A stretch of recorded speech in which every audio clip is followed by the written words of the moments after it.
after the Sister Rocka's premiere, I've never seen him. Ma'am, court grant visitation rights po kay James and all action. No, they didn't grant him visitation. Wala. Di ba? Di ba? Yun nga yung mali eh. Di ba? Yun yung mali. Yun ang expect niya. Mali. Mali ang kanyang expectations. And no, honestly kasi, it's their joy na mag-ingay. So ayoko ibigay yung joy nila, so hindi ko papatulan. Ang joy ko naman maging nanay, yun na lang. Yes. With Walang hair, ha? matching hair. Oo. Diba? May bago na naman shampoo yan. What? Hindi. Commercial. Ha? May bago ka na naman. Next month. Oo. Hindi naman bago, lupa tagal na. 8 years. Wow. Yun yung ano, no, parang, as far as I will always do what is best for my son. And whatever it is that my son will request of me, I will give to him. As long as tama. So yun lang naman. Yung sana lang kasi parang everything is always dinadaan sa press. Akala ko ba akong ina-accuse nila na sobrang ingay? Eh, never nga ako nagsasalita. Pero si Vivian din niya nahanap. You know, I won't lie to you. Kasi I can't speak for my son, but the truth is, kung hinahanap niya, di sana ang tagal na nilang nagbo-bonding. Walang nanay na tatanggi sa anak. Kung yun ang request sa Ha? Kung ba akong nire-request man ni Bimbi yun sa'yo na to see his father, parang pagbibigyan mo. Alam mo, it's not about me. It's about my son. And about what is best for him. And kung anong gusto niya. And I think videos can't lie kasi nga inaalaw ko yung show ko to shoot us na raw. Yung talagang what's happening. Reality, walang edit-edit, everything. So nakikita nyo, naririnig nyo, So, wala nakikita silang- nyo kung anong klaseng magulang ako, kung anong relationship Nung last Sunday namin. Father's Day, wala silang kung ano mang sinabi. Okay, ito I can answer. I texted 8 in the morning their lawyers. And I said na, how is it best to contact? I didn't get a reply until 4:45 p.m. At sinabi sa akin na, sorry, hindi daw nila makontact si Mr. Yap. At sinabi nila na, pero subukan ko na lang daw tumawag. So, honestly, huwag naman akong gawing kontrabida. I did my share at 8 in the morning. And kung talagang atat ka Haba. sa anak mo, di ba? 4:45 ako, nireplyan. And nandun yun sa cellphone. Lega pa yung reply. Hindi, and then sinabi na hindi Wala, daw nila oo. makontact yung tatay. So, sana daw, pero try ko na lang daw. Ganun yung wording. Eh baka abroad, I don't know kung nasaan, di ba? Hindi, yun lang, di ba? I mean, let's let the facts speak for itself. Na, wag nyo sabihin sa akin na pinagkakait ko kasi wala akong ever pinagkait dun sa dalawa. And in the same breath, sasabihin ko that ngayon ko na-appreciate ang pagkatao ni Philip Salvador na never ginulo si Josh. Nakita na magandang pagpapalaki ng pamilya ko, nakita ko anong devotion ang binibigay ng mga kapatid ko kay Josh. Hindi kami ginulo, walang hiningi. Hinayaan kami at nakita ko anong resulta, di ba? It's not easy to raise a special child and he realized that, but he allowed us because he saw kung gaano namin kamahal si Josh. So yun, yung parang dun mo mako-compare. And yung talaga siguro is that the only thing na lang left is that everything kasi dinadaan sa press release. Hindi kailangan ganun. Kasi madam, ano reaction mo na parang sinasabi ni Attorney Capuna na ginagamit mo daw na weapon is yung PPO. Okay, eto, para diretso Klaro na. Hindi klaro. Para lang diretso. The court found it in my favor. Na in the court's eyes, na-validate na binastos ang pagkababae ko ni James Yap. So, pay for the consequences, di ba? Ikaw nang bastos eh. Parang masyado nilang nililihis yung nangyari. And obviously, the court found that you violated my rights as a woman. So, hindi ko yung ginagamit. So, di ba? Parang, yung parang tigilan na natin yung pag-shroud in so many things. Sa korte mo yun dinala, Chris? Hindi, Ha? sa korte mo dinala? Hindi sa ako public. nag-iiyak in public. Hindi ko naman ginawang big deal. Talaga, but kung ganyan ang example na ipapakita mo sa anak mo, what kind of man do you want your son to become? Wala raw No, I'm sorry, di ba? Kasi nagpapakatotoo lang ako kasi sila puro kasinungalingan. So ito lang, this is the truth.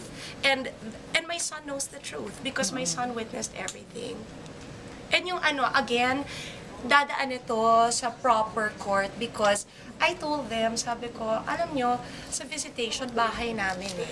Hindi ka nga pwede umapak sa bahay namin. So, idaan nyo sa korte na maayos na kung saan yung visitation. So, I got the papers today, pinakita ko kay Bim, in-explain ko sa kanya, at sabi ko, we'll go through this in a proper way. Kung maayos kung saan yung venue of visitation, by all means. Diba? Where do you think they bring the issue sa public forum? Kasi sikat ako at gusto nilang sumikat. No, I'm sorry. Totoo. No, sorry. And yung ano talaga yun. And yung ano kasi, di ba, when we got the results, nanalo ko. Nagpa-press con ba ako? Yeah. Hindi. Nanahimik ako. Sino bang pa-press con ng pa-press con? And total gusto naman nila. Di, dediretsuhin ko rin na let's go through this the proper way. Walang nanay ang napakawalang hiya na ide-deprive niyang anak niya of a father, lalo na kung buhay yung tatay na yon. Kasi I know what it's like to grow up with no dad. Pero, be responsible naman. Hindi naman yung parang dinemand mo lang at kung kailan convenient sa'yo, okay. Diba? Kasi, siguro na-witness ko kasi, when you have employees na mga tatay, like, may drivers, gano'n, di ba? Pag may, super talaga, pakitang gilas kasi kailangan bumali, mag-advance. Hindi, di ba? Kasi tuition fee eh. And naging kaugalian ko na, hindi ko binubuhat ang bangko ko, pero meron kaming savings na ginagawa na kung anong nasa-save nila, minamatch ko. So nagpaalam kung pwedeng kunin muna nila yung yung nakaset aside for their retirement. So, you know, yung with what my drivers earn, they'll do everything para lang mapag-aral nila ang mga anak nila. Eto, diretso na. Since nag-start ba ng school, si Bim, bumunot ba ever sa bulsa yung tatay? Nag-offer ba ever? Kasi parang, ang dali-daling sabihin, mahal na mahal mo ang anak mo, na gusto mong magkaroon ng relationship sa kanya, pero lahat ng tatay sa Pilipinas mag-a-agree sa akin na what does it mean to be a father? It means that you are responsible, na good provider ka to the best of your ability. Hindi naman ako naghihingi ng millions. Never nga ako humingi eh. Pero I'm sure, paglaki ng anak ko, gusto rin naman niyang malaman na ay naghusay yung tatay niya. Hindi yung puro kumuha na lang ng kumuha sa amin. Sana magbigay din naman sa bata. Wala ba siya? Hindi siya Hindi, obvious naman, Ace, di na kailangan tanungin yun. Why? Hindi, diba? And yun lang, kasi dun ko naramdaman when I was going through my case and everything, na if my drivers who are earning, kung a percentage lang of what he's earning, gagapangin para sa mga anak nila, I don't think it's too much to expect naman na sana yun din naman ang ibigay sa anak niya, kung gusto niya. Hindi yung puro salita ng salita, press con ng press con, when actually, diba, be a father first. Sa lahat ng ito, mga problema mo. Hindi ko na pinoproblema. No, anyway. He brings me so much joy. No, yun talaga. When I talk of him, my whole world lights up. Hindi siya problema at all. Talagang talaga, my two sons, buo na yung mundo ko dahil sa kanila. Lang sabi ko, anong sinasabi ni Pinoy naman? Alam mo, never namin pinag-usapan because never kong gustong mabahiran ng undue influence or anything, inaccuse na nga sa amin eh. Kung ginusto namin talaga, di ba, you hear of so many stories about people who power trip. And I think never namin ginawa yun.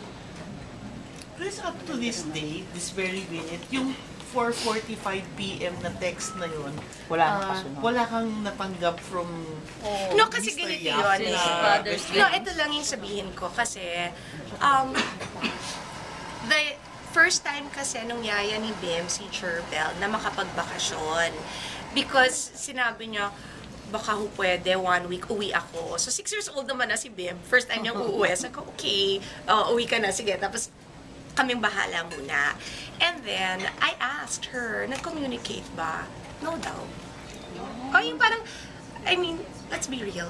Yun lang naman na napagod lang ako talaga na parating pinoportray na ako yung nagpe-prevent. Kasi effort naman and I mean, I didn't have to text. I didn't have to say, kung gustong makausap si Bim because it is Father's Day, please let me know how best to contact. So walang galing sa kanya. Nothing. Although naman hindi siya allowed to communicate with me, di ba? Pero ang daling sabihin ng lawyer because alam naman din yung number nung other yaya, alam yung number ng driver. So There parang, would have been ways to get yes, kung gusto mo, may paraan talaga. So, sana hindi nga yung gusto dahil magandang pakinggan. Sana yung gusto na nanggagaling sa puso.